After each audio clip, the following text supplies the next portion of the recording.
Welcome to Human Design Playtime, the show that discusses the highest potential and the lowest shadows of ourselves and our playmates.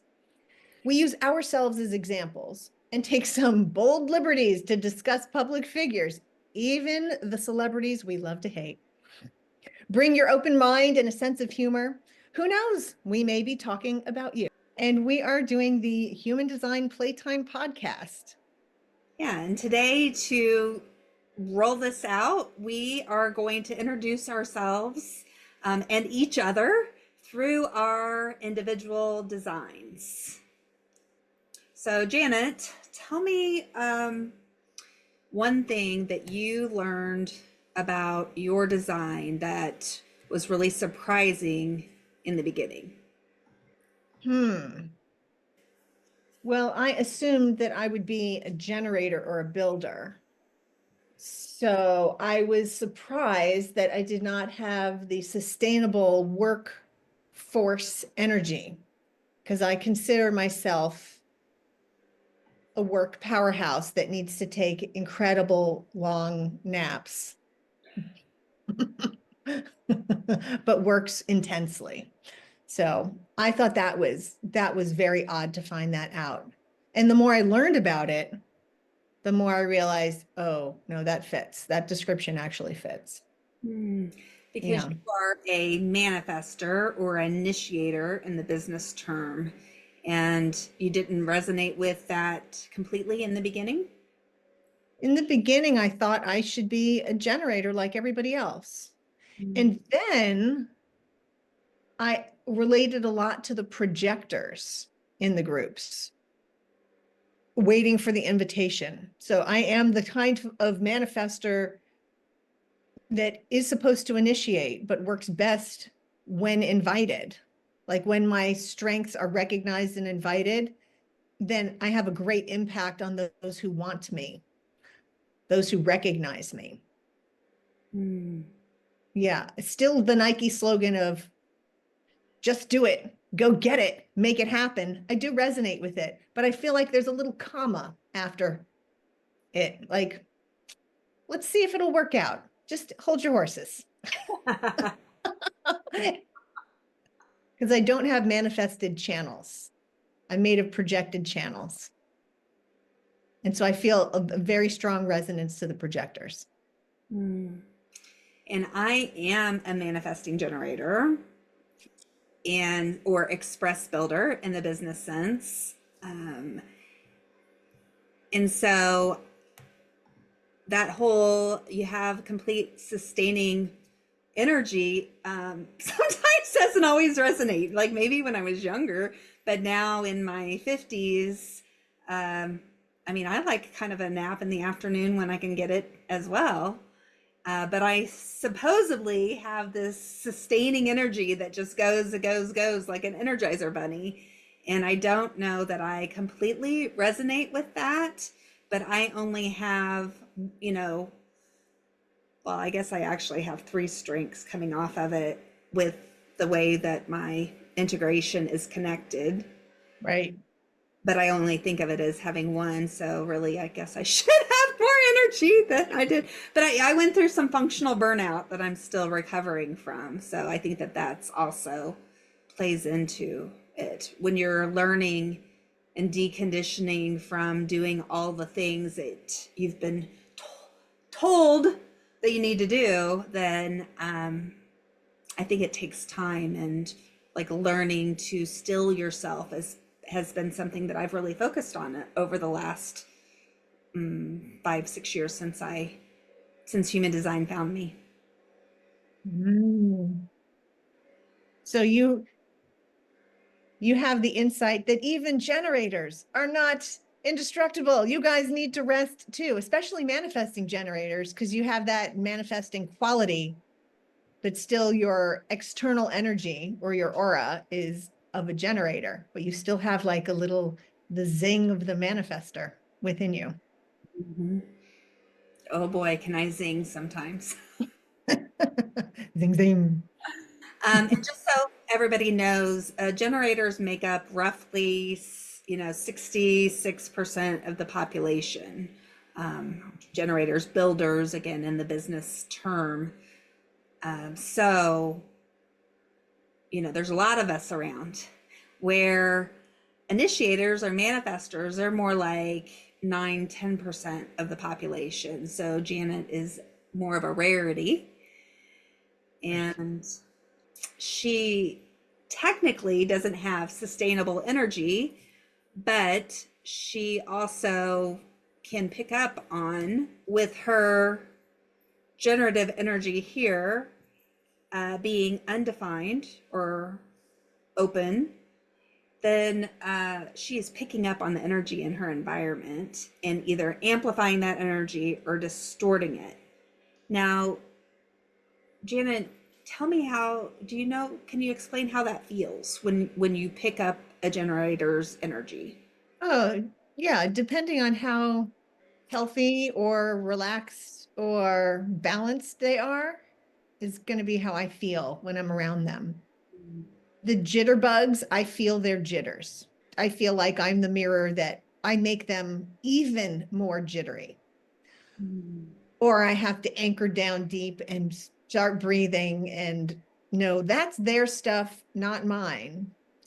I also feel like I can hop to it or get a lot more done if I'm around certain generators. I don't even need to talk to them. In fact, one of my best friends comes, has the keys to my apartment, comes over, works in the kitchen.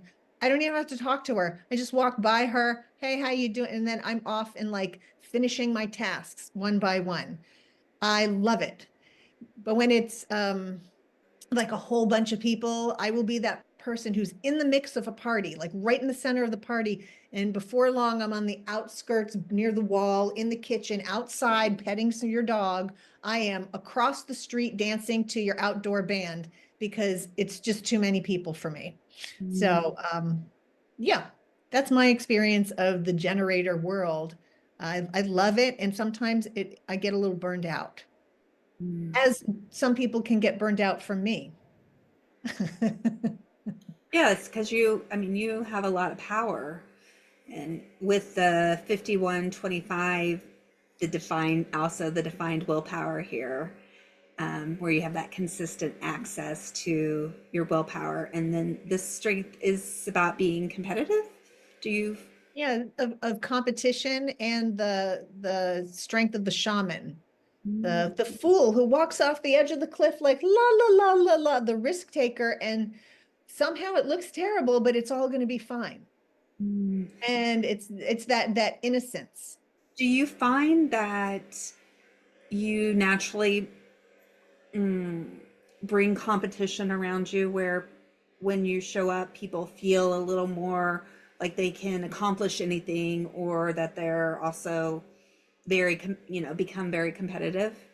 Yeah, I feel like they're like, ooh, she knows what she wants. She knows what she wants and she's doing it.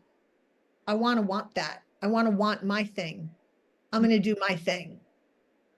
And I feel that from them. I Yeah. definitely feel that from them.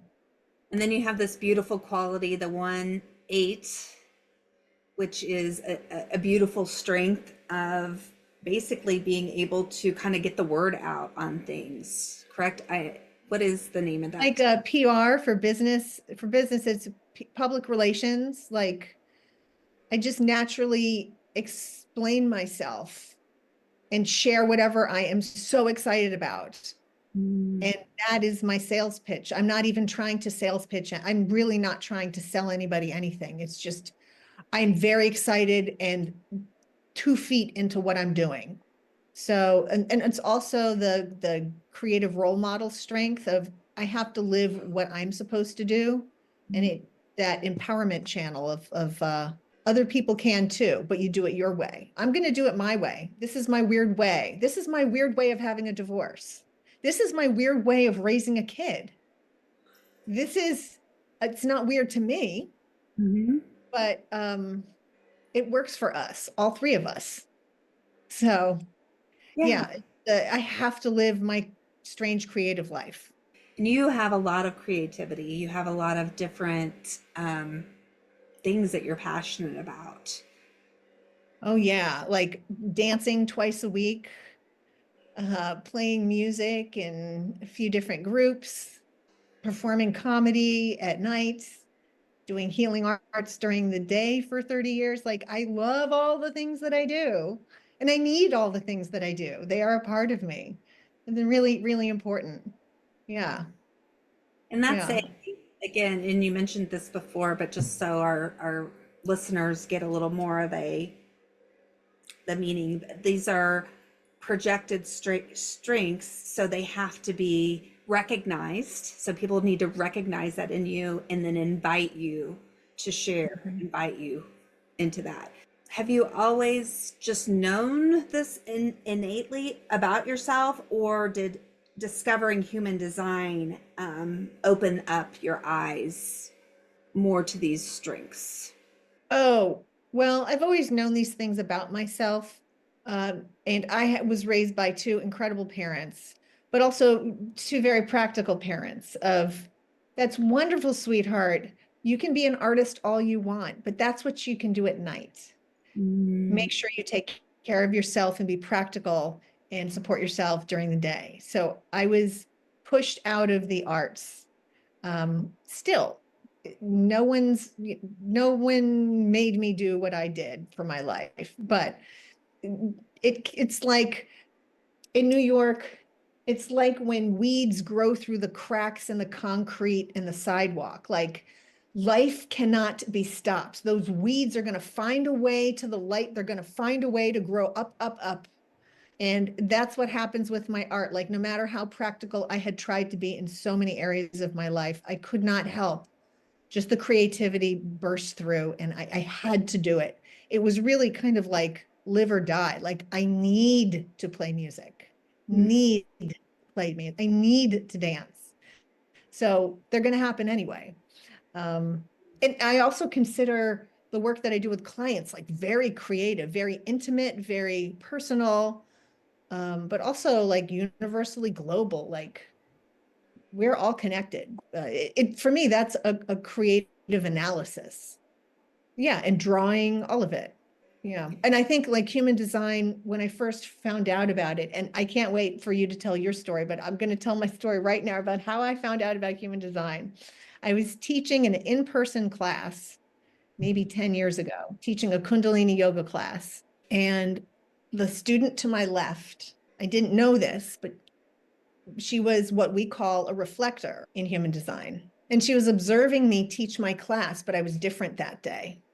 My daughter was in class with me and she was monkeying around underneath a blanket, like goofing around while I'm trying to lead the group in this incredibly great meditation. It was so peaceful, but I'm looking at her and my voice is peaceful, but my glare is angry. And so my student opened her eyes and saw what was happening between me and my kid and approached me after class and said, Janet, I've never seen this side of you. Can I please read your human design chart? Because I think you might be one of the rare types. And I said, I don't know what you're talking about, but you can have my birthday and do whatever you want with it and let me know. Sure. So she let me know a week later at a separate meeting. She's like, you are a manifester and this is what it means. I have a very limited knowledge. I did not go to school, but I studied it so much because I'm a reflector. And she is one of the most unique people I've taught. Um, and then learning about reflectors helped me understand her better. And learning about manifestors helped me understand me within my family better. But I was too cheap to go pay for a personal private session with a professional who'd gone through school and did this for a living. I was like, oh, I'll figure it out on my own. But I was so overwhelmed with all the information on Jovian Archive and all the other websites. I just almost, I went like this all I can handle. And it wasn't until after the pandemic, right after the pandemic, I started studying human design 3 to 5 hours a day, and then enrolled myself in school for the international school, and then went through my process. But like, it was that one being identified by a reflector. She said, I think you're a manifester. And I said, I just don't know what you mean, but I'm willing to listen. So that was my initiation story. And just so everybody knows, Tammy and I met in school. We are still in school, finishing up our certification for business, human design for business, called BG5. Tammy, and if you have more questions for me, I'd be happy to answer it. But I so love your initiation story too, and your learning story on your chart. I have two questions for you. Okay. One, when you encounter people like me or people who are non-sacral beings who magnify or possibly distort how you really are in your sacral energy, how do you feel? And then another question would be, what is your story? Like, how did you learn about all this? So, however it feels right to you to answer. So I don't know specifically that, like a manifester or, well, specifically like somebody like you, a manifester, how it affects me. I would say that I'm more affected with people that have like a defined conceptualization, defined inspiration, Mm. and my dad has defined conceptualization, and I wanted to be a photographer when I was younger, and he said, you need to think logically. Right? So to me, and my dad is a manifester, so maybe it's a little bit of both, right? Informing me of what is logical, but also that defined head does tend to like think more logically, where both of us, we're meant to think more objectively.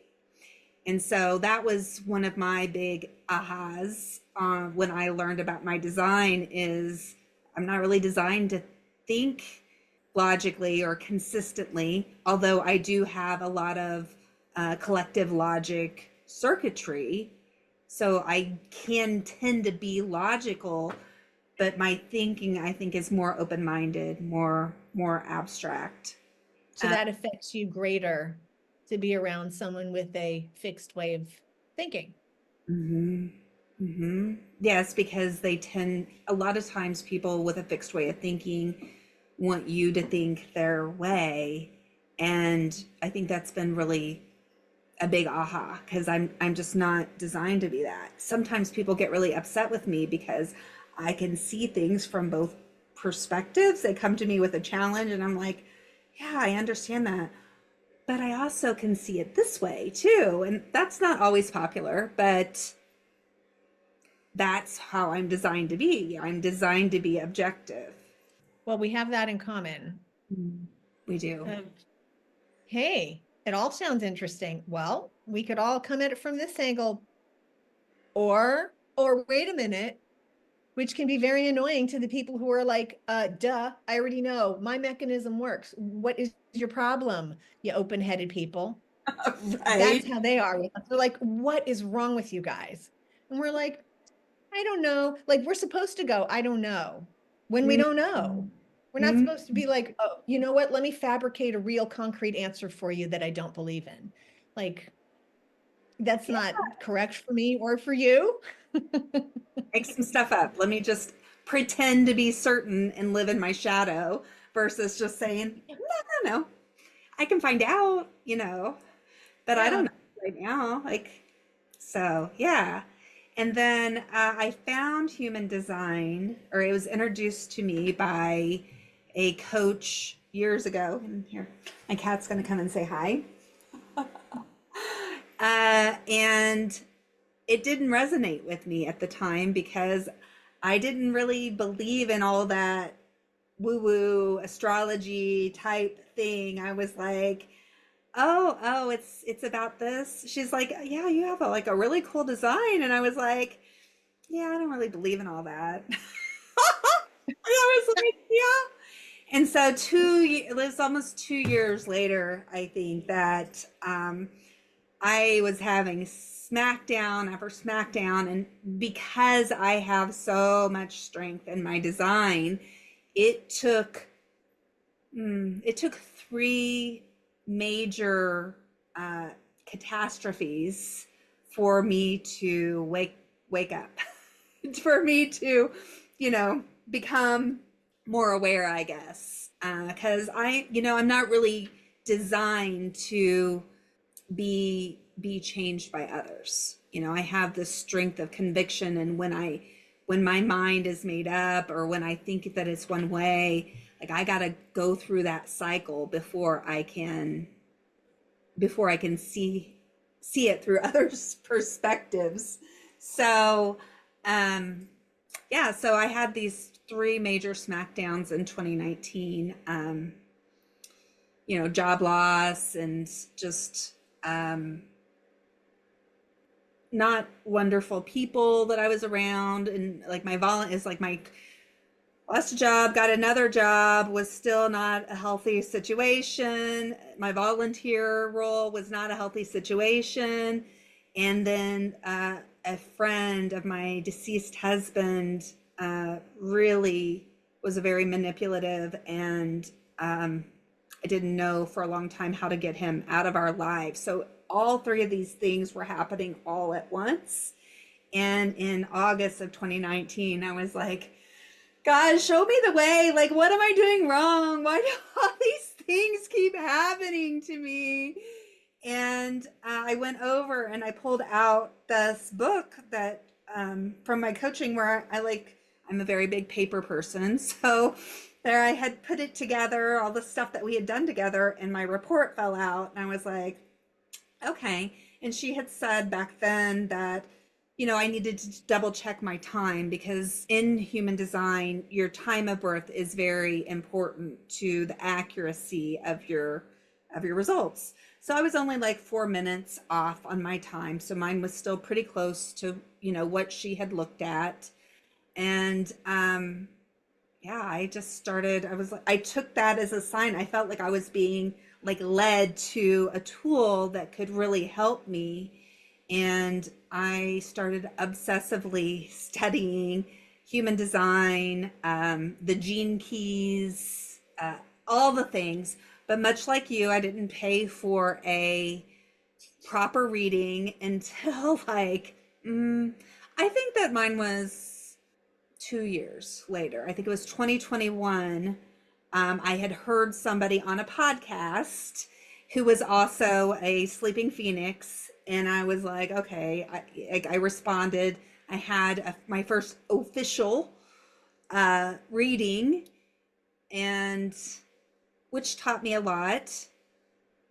And then I enrolled in school shortly after that in the BG5 Institute. I did take like an not official training through somebody that had learned about human design in December of 2020, but definitely didn't go as in depth as what we've gotten through BG5 and probably Jovian archives too. Yeah, so that was it. And when I ordered the Human Design Manual, the Science of Differentiation, when I was just going through it, because it's a 500 or a 600-page book. When I was scrolling through it, I came onto the page of integration, and I was like, oh, that looks like my chart. And I started reading it, and I was like, huh? Because it talks about. Will you tell people what integration means? So integration is, so in human design, in the business, there's circuitry. And so there is integration or empowerment, which is also individuality.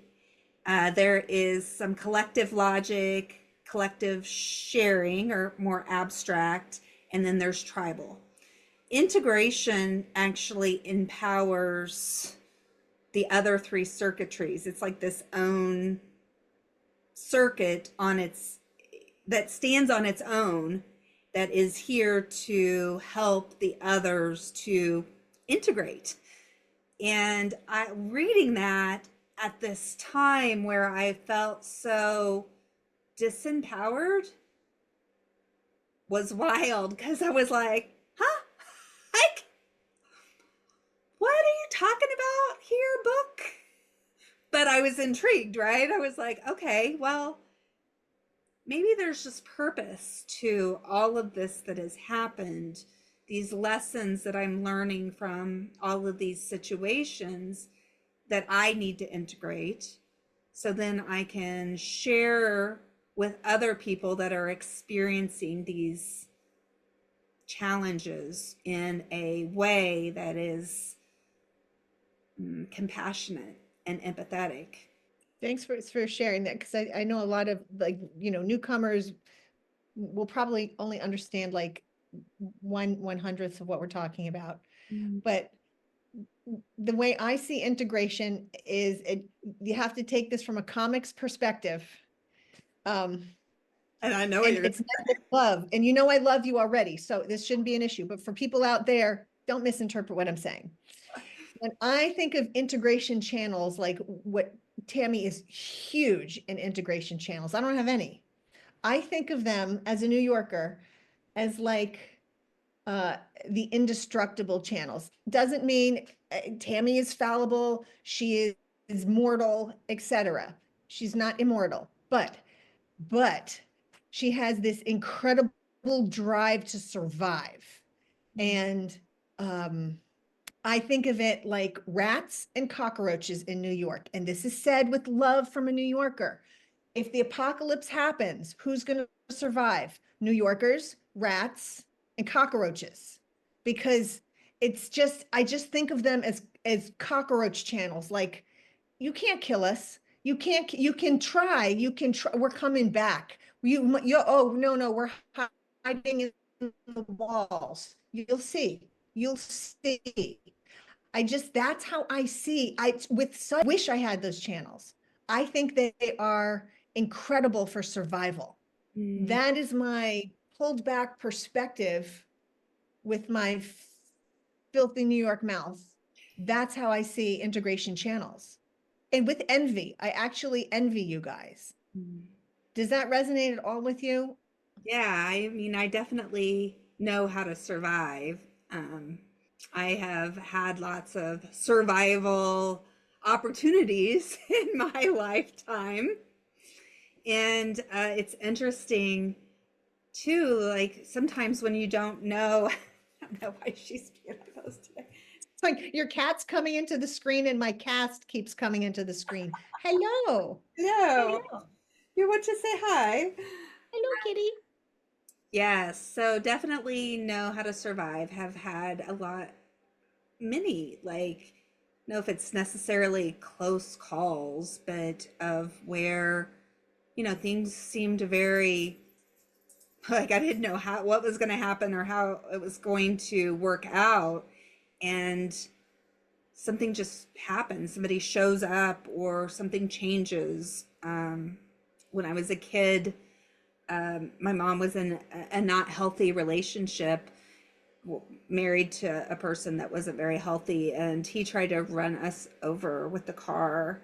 And we stood up on this, I can remember this, call it a curb, a high curb, I don't know what the word is, and yet seen a police officer driving by and started like waving to him. I've worked for some people that weren't very healthy, and typically when I'm when I'm not in my shadows and when I'm just responding to things, I recognize that pretty quickly and then remove myself from those situations that are not healthy. And I think that that's part of it, is just this ability to see into others and watch how they're behaving, and then making my own decisions of whether I'm going to stay in that or if I'm not. And sometimes the hindsight is always 2020, but some of those situations, whenever I found human design, that I can think back to, recognizing some red flags. And because I was in a state of fear or lack, and I'm not really designed to be like that. I'm more designed to be present and abundant in the moment. So when I find myself in those, like, how am I going to figure this out? What I'm going to do? What am I going to do? That's really when I'm in the not self of my mind, and I might dismiss my inner knowing during those times, and that's when I have had my hardest lessons, Mm. ignoring my intuition, hearing little messages and being like, yes, I can handle myself. Yeah. That spleen, I mean, you have a defined spleen with so many connected strengths coming out of it. Like, if anyone's going to get a message of safety, not safety, you're going to get it and it's going to be quick. Mm-hmm.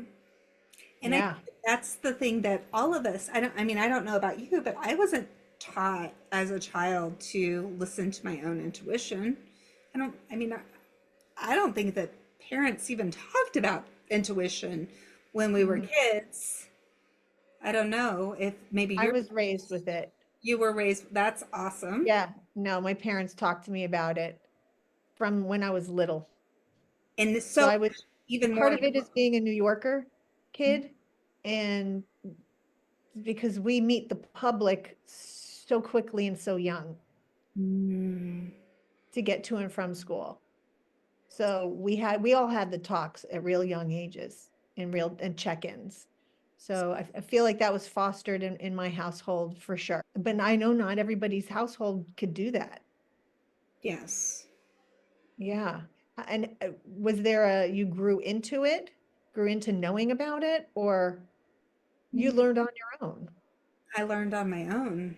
And then when I discovered human design, that's when I really started leaning into it. I think that when I was younger, in my, my third line phase, so I'm profile wise, my profile is a 4-6.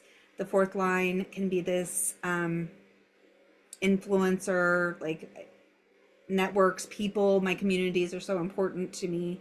But then the sixth line, they live three different life phases. The first 30 years, their life is this big trial and error where they're pioneering through it, and so definitely resonated with that. And then 30 to 50 tends to be more of a calmer time where they go on the roof and like heal from those challenges, and then after 50 coming off of the roof to share the wisdom.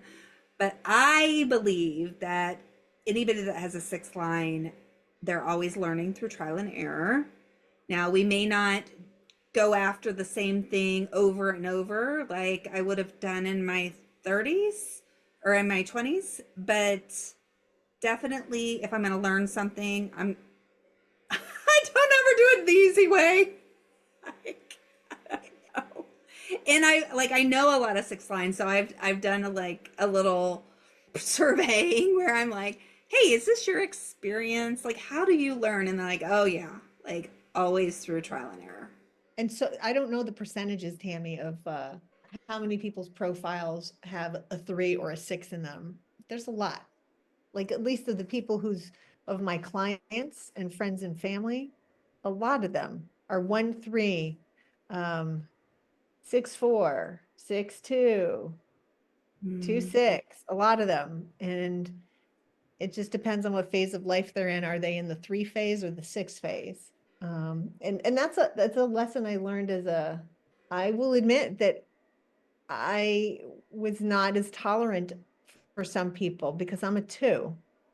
And mm, I'm like, what's the problem here? Just do it. I don't know what, you can't do it. I don't know. Uh, I'm- and I don't know that I can do things well. And then some things I'm like a child trying to open a Tylenol jar, like, uh-oh, she needs help. only technology. Only technology. Only with technology. Oh, so everyone, just so you know who's doing what around here. Tammy's doing all the tech work behind the scenes, editing, etc.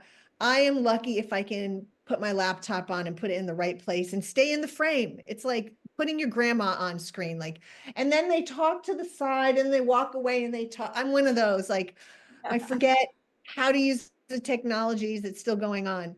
And I had a recent injury to my arm, and I'm only able to use my left hand to do everything since Friday. So I had to learn voice to text because I cannot type, and I can't type with one thumb, lots long messages. So I've learned voice to text, and I feel like somebody should buy me a pony because I feel like I did the hardest thing in the world was Google something, do the instructions properly. I just feel really proud of myself. I know that's such an arrogant too thing to say of like, well, if I can't do it naturally, why do I need to do it? Like, Mm. does it really need to happen? I don't know. I don't know. I don't know. Let me do these things because I'm really good at these things. Right. And, there's some beauty in doing the things that you're good at and then finding people around you to do the things that you're not as good at. I think that we focus too much on, learning different skills to compensate for what we don't know versus leaning more into, hey, I'm really good at this. Let me do this. And hey, can you come along and do this for me? Like, I think there's a lot of beauty in that. I do too. Thank you for giving me permission. Mhm. You bet. And honestly, that is really what we're Tammy and I, you and I are doing together today because we love educating people about their own charts through ourselves, self-study, through work with our clients, through work with our family and friends, because it empowers other people to take a breath and go, oh, I don't have to have every strength defined in this chart. How Mm. about I lean into and embrace the things that I'm good at and give it a try and let go of trying to chase after a shadow that I can't catch, like trying to trap a fish that's swimming in a tank. Like it's so elusive. How come I can't do what my neighbor's doing? Well, maybe you're not designed that way. Why don't you do, and why don't you be the magnificent you? And let's feature some of your strengths. Do you even know what they are? And that's the really fun part about chart work is I've learned so much through my own chart of what do I have? Competitiveness and the shaman, one channel. What have I been doing for 30 years of my adult life? Teaching Chinese medicine basics, shiatsu, qigong, kundalini yoga. I've been doing the healing arts. I didn't grow up and go, this is what I want to do with my life. It just happened and I gravitated towards it and I've always done it and I've always loved it. That's my one channel on the bottom. And my other channel on the top is the creative role model, the person who publicly or privately speaks with passion about who they are and what they've learned and empowers the person they're with. And as a manifester, my job is to catalyze and initiate other people into their own empowerment. And that's honestly what I have done my whole career. And then in my second phase of life, I started performing poetry. I started performing comedy. I started producing comedy. I had zero clue that was going to happen, but I started studying the chart work and gone, well, I've always taught the healing arts. It was like a compulsion and songwriting. Mm. I started songwriting like 6 years ago. I'm a terrible musician, but I'm a musician. I don't care that I'm terrible. That's how I get good is by being around amazing people and being willing to be bad in public and then just get better and better. Mm. And I feel like I have let myself live in my strengths and take a big sigh of relief of I don't have to be like everyone else. I don't have to be like a generator who can work 10 hours a day. I will work in short bursts. I take like 2 naps a day, 15-minute nap, something like that, and then I'm good as new. But like that's a very manifester thing to do. I pull away from people. I'm so social. Everyone thinks I'm an extrovert. Every single person thinks I'm an extrovert. And then I go on this women's retreat every year and I hardly talk to anybody. I hang out in the big group. I laugh with them 5 minutes, half an hour tops. I'm on the outskirts. I'm happy as a clam. The big joke was the first year I slept in a closet because I want a door between me and all this energy. I was willing to sleep on the floor of a closet just to have my own private room. That's who I am. Like it's just living unapologetically as ourselves. And I've learned so much about myself through the chart work and so much about my family. Um, and some family members I don't discuss this with because they think it is voodoo, hoodoo, crazy astrology garbage. And I'm really not here to convince anyone to do anything. I don't need anyone to believe it. But my family likes how I treat them differently according to their types and according to their strengths. So I am treating people differently and it's helping me. And I do have a few family members who I have been teaching and wow. What's I love teaching strangers and I love teaching people I've known over a lifetime because they're both impactful in different ways where I can sit back and go, this is so cool just to watch it unravel. Yeah, it's really neat. So yeah, thank you for that comment. Yes. Yeah. I think too, it's really cool. So you say that, quit being what you're not, right? We talked about that. But also quit thinking that other people can do the same things that you can do. That to me is the thing that I hear so much from some clients is, I don't understand why my teammates, they can't all do this, this, and this because they're all designed differently. Each person is unique and they have their own gifts, and we have to learn how to bring out those gifts in each person that we're interacting with. So, so it's just a more loving world, man. Just a more loving world when everybody can be themselves, and I just think there's so much beauty in that. I love talking with you. This is so great. This is a great part one of our series. Yes. And we just really want to share ourselves with you so you know who we are, at least a drop in the bucket of who we are.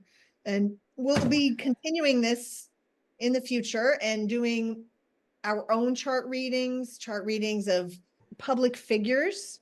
And who knows how this will evolve. But this is really a learning tool. This is playtime. We're playmates. We're classmates. It's just fun for us to discuss the material. And we love it. Like, yes, we get paid to do it with private clients and we love that, but we also just love talking about it. It's really fun to nerd out. It is So fun. And thank you, Tammy.